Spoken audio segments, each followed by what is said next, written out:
ಆತ್ಮೀಯ ದ್ವಿತೀಯ PUC ವಿದ್ಯಾರ್ಥಿಗಳಿಗೆ ನಾಳೆ 10ನೇ ತಾರೀಕಿನಂದು ನಿಮಗೆ ಮಂಗಳವಾರ ಏನಿದೆ ಅಂದರೆ ಎಕನಾಮಿಕ್ಸ್ ಇದೆ. ಇದಕ್ಕೆ ಸಂಬಂಧಪಟ್ಟಂಥ 2 ಅಂಕದ ಪ್ರಶ್ನೆಯಲ್ಲಿ ಕನ್ನಡ ಮಾಧ್ಯಮ ಸಂಬಂಧಪಟ್ಟಂಥ ಇಲ್ಲಿರುವಂಥ 2 ಅಂಕದ ಪ್ರಶ್ನೆ ನೋಡೋಣ. ಸೊ ಈಗಾಗಲೇ ಹಲವಾರು ವಿಡಿಯೋಗಳನ್ನು ಮಾಡಲಾಗಿದೆ ಚಾನಲಲ್ಲಿ, ಸೊ ಅದನ್ನು ಕೂಡ ನೀವು ನೋಡ್ಬೋದು.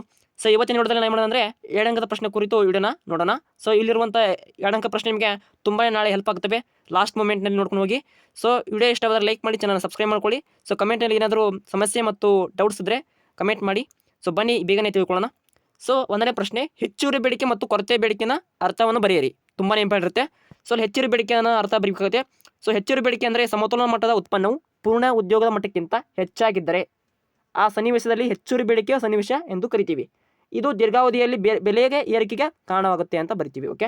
ಇನ್ನು ಕೊರತೆ ಬೇಡಿಕೆ ಅಂದರೆ ಏನು? ಸಮತೋಲನ ಮಟ್ಟದ ಉತ್ಪನ್ನವು ಪೂರ್ಣ ಉದ್ಯೋಗ ಮಟ್ಟಕ್ಕಿಂತ ಕಡಿಮೆ ಇದ್ದರೆ ಬೇಡಿಕೆ ಕಡಿಮೆ ಇರುತ್ತೆ, ಅದು ಅಪೋಸಿಟ್ ಆಗಿರುತ್ತೆ ನೋಡಿ.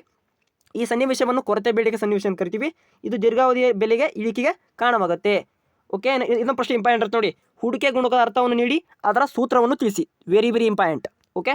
ಪ್ರಾರಂಭಿಕ ಸ್ವಾಯತ್ತತ್ವದ ವೆಚ್ಚದ ಹೆಚ್ಚಳವು ಹಾಗೂ ಅಂತಿಮ ಸರಕುಗಳ ಉತ್ಪನ್ನದ ಸಮತೋಲನ ಮೌಲ್ಯದಲ್ಲಾದಂಥ ಹೆಚ್ಚಳ, ಓಕೆ, ಆ ಅನುಪಾತವನ್ನು ಹೂಡಿಕೆ ಗುಣಕ ಎಂದು ಕರಿತೀವಿ.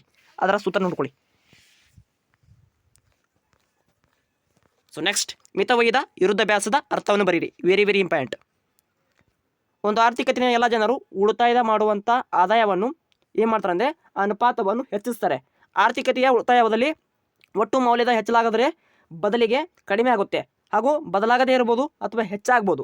ಏನು ಮಿತವ್ಯಯದ ವಿರುದ್ಧಾಭ್ಯಾಸ ಅಂತ ಕರಿತೀವಿ. ಸೊ ನೆಕ್ಸ್ಟ್ ಪ್ರಶ್ನೆ ನೋಡೋಣ. ಸೊ 4 ಅಂಕದ ಪ್ರಶ್ನೆ ಇರ್ತವೆ.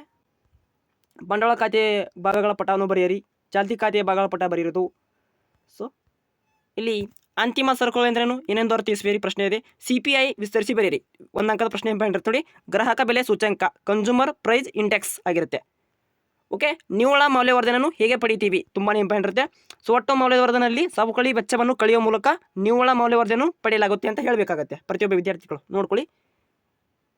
So okay. ಇನ್ನೊಂದು ಪ್ರಶ್ನೆ ಇದೆ ನೋಡಿ. ಇಲ್ಲಿ ಸ್ವಾಯತ್ತತಾ ಅನುಭವದ ಅರ್ಥವನ್ನು ತಿಳಿಸಿ.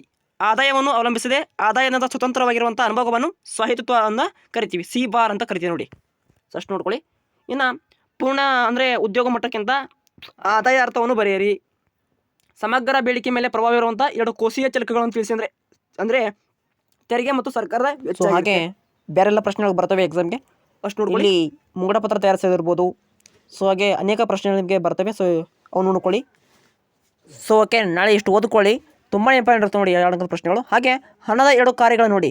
ವಿನಿಮಯ ಮಾಧ್ಯಮ, ಮೌಲ್ಯ ವರ್ಗಾವಣೆ ಸಾಧನ, ಮೌಲ್ಯಮಾಪನ ಸಾಧನ, ಮೌಲ್ಯ ಸಂಗ್ರಾಹಕ. ಹಾಗೆ CR ಮತ್ತು SL ಅರ್ಥ ನೀಡಿರಿ ಅಂತ ಇರುತ್ತೆ ನೋಡಿ. ಅಥವಾ ವಿಸ್ತರಿಸಿ ಬರೀ ಅಂತ ಕೇಳ್ಬೋದು. ಸೊ ಅಷ್ಟು ನೋಡ್ಕೊಳ್ಳಿ. ಇನ್ನು ನೆಕ್ಸ್ಟ್ ಪ್ರಶ್ನೆಯಲ್ಲಿ ನಿಮಗೆ ಗೊತ್ತಿರುತ್ತೆ. ಸೊ ಈಗಾಗಲೇ ನಾವು ನಿಮಗೆ ಹಲವಾರು ವಿಡಿಯೋಗಳನ್ನು ಮಾಡಲಾಗಿದೆ. ಸೊ ಅಷ್ಟು ಓದ್ಕೊಳ್ಳಿ ನಾಳೆ ಒಂದು ಎಕ್ಸಾಮ್ಗೆ. So okay. ಇನ್ನೊಂದು ಪ್ರಶ್ನೆ ನೋಡಿ.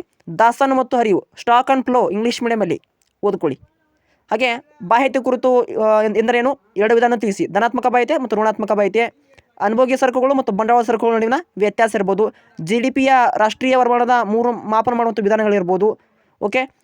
ನಾಮಮಾತ್ರ GDP ಮತ್ತು ನೈಜ GDP ನಡುವಿನ ವ್ಯತ್ಯಾಸ ತಿಳಿಸಿ. ಸೊ ಅಷ್ಟು ನೋಡ್ಕೊಳ್ಳಿ. ಓಕೆ. ನೆಕ್ಸ್ಟ್ ಪ್ರಶ್ನೆ ನೋಡ್ಕೊಳ್ಳಿ. ಇಲ್ಲಿರುವಂಥ ಈಗಾಗಲೇ ಹೇಳಿದ್ರು ದಾಸ್ತಾನು ಮತ್ತು ಹರಿವು ಕೊಡಲಾಗಿದೆ. ಹಾಗೆ 4 ಉತ್ಪನ್ನಗಳು ಅವುಗಳ ಪ್ರತಿಫಲ ಪ್ರಮಾಣನ ತಿಳಿಸಿ. ನಿಮ್ಗೆ ಗೊತ್ತಿರುತ್ತೆ, ಅಷ್ಟು ನೋಡ್ಕೊಳ್ಳಿ. ಹಾಗೆ ಸೂಕ್ಷ್ಮ ಅರ್ಥಶಾಸ್ತ್ರ, ಸಮಗ್ರ ಅರ್ಥಶಾಸ್ತ್ರದ ನಡುವಿನ ವ್ಯತ್ಯಾಸ ತಿಳಿಸಿ. ಓಕೆ. ಇಷ್ಟು ಓದ್ಕೊಳ್ಳಿ ನಾಳೆ ನಮ್ಮದು ಎಕ್ಸಾಮ್ಗೆ. ಸೊ ವಿಡಿಯೋ ಇಷ್ಟವಾದರೆ ಲೈಕ್ ಮಾಡ್ಕೊಳ್ಳಿ, ಚಾನಲ್ ಸಬ್ಸ್ಕ್ರೈಬ್ ಮಾಡ್ಕೊಳ್ಳಿ. ಮುಂಬರೋ ದಿನಗಳಂತ ಕಾಮರ್ಸ್ ಮತ್ತು ಆರ್ಟ್ಸ್ ಸಂಬಂಧಪಟ್ಟಂಥ ವಿಡಿಯೋ ಮಾಡಲಾಗುತ್ತೆ. Thank you for watching. Have a nice day.